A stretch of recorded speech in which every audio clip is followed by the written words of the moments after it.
Salam sejahtera, terima kasih karena bersama dengan saya di Nazilin Unity Channel. Walaupun DAP dianggap parti yang tidak disenangi ramai, tetapi sebenarnya parti DAP jauh lebih baik daripada parti-parti yang lain dalam membantu mangsa. Terkini, DAP telah melancarkan tabung derma untuk kemanusiaan membantu mangsa letupan gas di Selangor. Mereka lah yang pertama melancarkan tabung tersebut sebelum parti-parti lain melakukannya. Di mana parti yang lain? Kenapa mereka diam? Tapi yang menariknya, DAP melancarkan derma tabung tersebut, ada pula yang berbunyi seakan-akan tak suka. Ada pula yang berbunyi seakan-akan jadi penghalang. Inilah yang dianggap sebagai bodoh. Bantu orang pun dianggap salah, tak bantu orang pun dianggap salah. Mana satu yang betul? Tapi tak apalah. Yang pentingnya kita menyokong mana yang betul dan menolak mana yang bersifat dengki. Kata Anthony Locke, tabung bencana DAP, dosa besar kecam orang nak bantu mangsa, kata Locke. Sebelum kita teruskan ulasan kali ini, jangan lupa siapa yang ada masalah gout, tekan butang produk yang ada dalam video ini. Karena saya kongsikan kepada Anda produk yang terbaik yang ada dalam pasaran sekarang. Harganya murah, cepat dapatkan sebelum stoknya habis. Sekarang ini harganya sangat rendah karena promosi. Baik, kita teruskan. Usaha DAP membantu mangsa kebakaran pipe gas di Putra Heights, Subang Jaya dengan mewujudkan tabung bantuan dibuat atas permintaan orang ramai. Setiausaha Agung DAP, Anthony Locke berkata, ia juga bagi memudahkan sumbangan dikumpulkan sebelum disalurkan kepada mangsa. Locke menyifatkan tindakan pihak tertentu mengecam usaha membantu mangsa kebakaran itu sebagai tidak berakal. Ini bencana. Orang nak bantu pun dia nak kecam. Lebih baik dia cuba fikir bagaimana nak bantu mangsa. Kerajaan ada tanggungjawab kerajaan untuk bantu.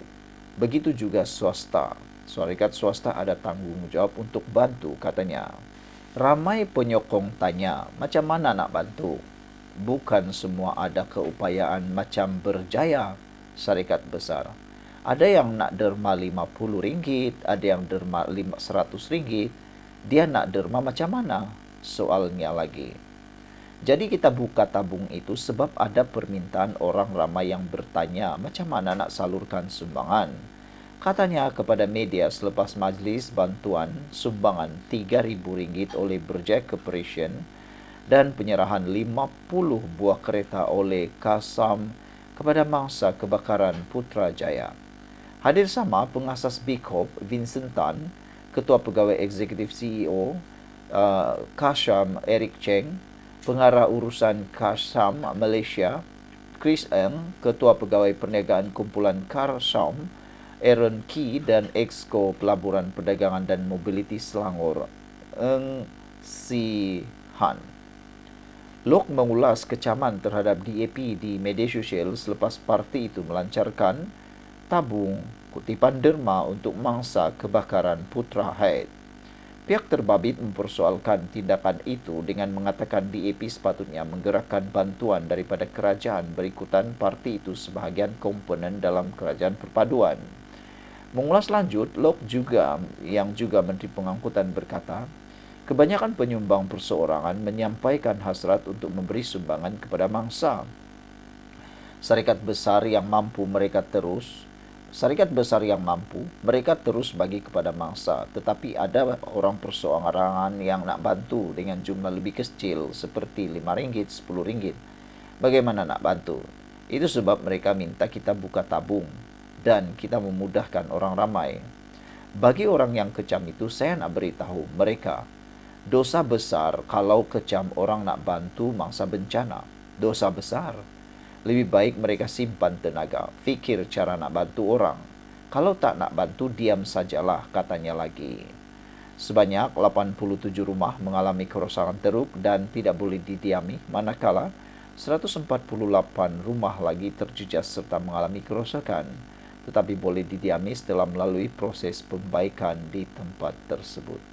Sekian dulu untuk kali ini, jangan lupa tinggalkan komen Anda. Salam sejahtera, terima kasih karena bersama dengan saya di Nazilin Unity Channel. Nah, lihatlah betapa pintarnya betapa pintarnya Ketua Penerangan PAS Ahmad Fadli Syari. Dia menyindir Amiruddin Syari dengan menyarankan Menteri Besar Selangor itu untuk bercuti. Ini satu saranan, sindiran yang betul-betul tak masuk akal. Kita pun bingung juga lah kan dengan cadangan ataupun sindiran daripada Fadli Syari, Ketua Penerangan PAS lagi nih. Dalam keadaan bermasalahnya, dalam musibahnya Selangor sekarang gara-gara berlaku letupan gas itu, kenapa pula tiba-tiba dicadangkan Menteri Besar Selangor ini bercuti? Bukankah itu satu tindakan tidak bertanggung jawab? Kalau ia pun Ahmad Fadli Syari nak menyindir Menteri Besar Amiruddin Syari ini, cobalah pandang kiri kanan terlebih dahulu. Kerana apa yang beliau lakukan ini, saranan ketika membalas kritikan Amiruddin yang menyifatkan PAS sebagai mengamalkan fitnah dan putar belit berhubung insiden kebakaran pipe gas di Putra Heights di Subang Jaya.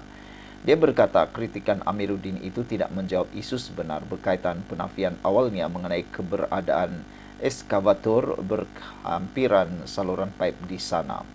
Dengan respon Menteri Besar Selangor ini, saya rasa lebih baik dia bercuti, katanya. Tindakan cadangan ini lebih baik dia bercuti ini memperlihatkan betapa ceteknya pengetahuan ataupun pemikiran mereka dalam menyelesaikan masalah.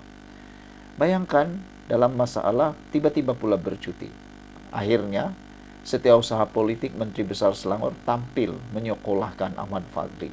Dia kata, biasanya hanya Menteri Besar PAS bercuti semasa krisis.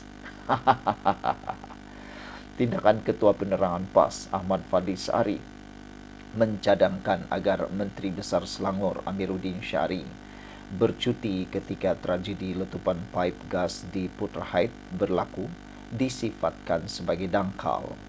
Setiausaha Politik kepada Amiruddin, Saifuddin Syafi Muhammad berkata, kenyataan itu adalah kenyataan yang sangat bersifat tidak bertanggung jawab dan dangkal. Bukan saja memalukan PAS itu sendiri, tetapi juga memperlihatkan betapa ceteknya pemikiran mereka. Kata beliau, kenyataan itu bukan saja tidak membantu, malah langsung tidak menunjukkan empati. Tidak menunjukkan empati terhadap mangsa yang sedang berduka. Kata Setiausaha Politik Menteri Besar Selangor ini, biasanya yang mengambil cuti semasa krisis ini adalah Menteri Besar daripada PAS. Jika mengambil contoh sebuah negeri di pantai timur, ini masa krisis, tapi pemimpin PAS masih sempat mencadangkan perkara tidak bijak, laksana buntal kembung buncitnya di dalamnya kosong. Kami tidak akan melayan kenyataan kosong yang hanya mahu mengalihkan perhatian rakyat dari hakikat sebenar siapa yang benar-benar bekerja dan siapa yang hanya pandai bercakap, katanya. Kalau tidak mampu membantu, usahlah jadi batu penghalang kerana rakyat sedang memerhati, katanya lagi. Terdahulu, Ahmad Fadli dalam hantaran di Facebook menyindir Amiruddin dengan menyarankan Menteri Besar Selangor itu untuk bercuti. Saranan itu dibuat ketika membalas kritikan Amiruddin yang menyifatkan PAS mengamalkan fitnah dan putar belit berhubung insiden kebakaran pipe gas di Putra Heights. Sekian dulu untuk kali ini. Jangan lupa tinggalkan komen Anda untuk isu kali ini, kerana ramai juga yang memberikan komen berkaitan isu ini dan amat menarik komen-komen mereka. Sekian dulu. Jangan lupa tinggalkan komen Anda, tekan butang subscribe. Bye-bye.